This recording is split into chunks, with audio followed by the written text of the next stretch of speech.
কেউ বলেছ ছাদ বাগানে আনো, কেউ বলেছ ওখানেই রাখো।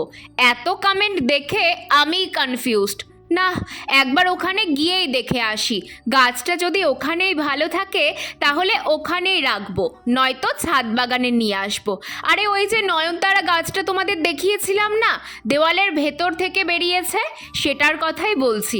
এদিকে চারিদিকে এত কালো হয়ে এসেছে যে যে কোনো সময় বৃষ্টি নামবে।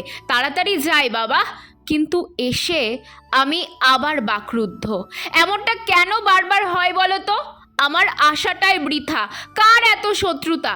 আরে মাটির সব গাছগুলো নিয়েছিস ঠিক আছে, তাই বলে দেওয়ালের ভেতর থেকে যে গাছটা বেরিয়েছিল সেটাকেও নিয়ে যাওয়ার কি দরকার?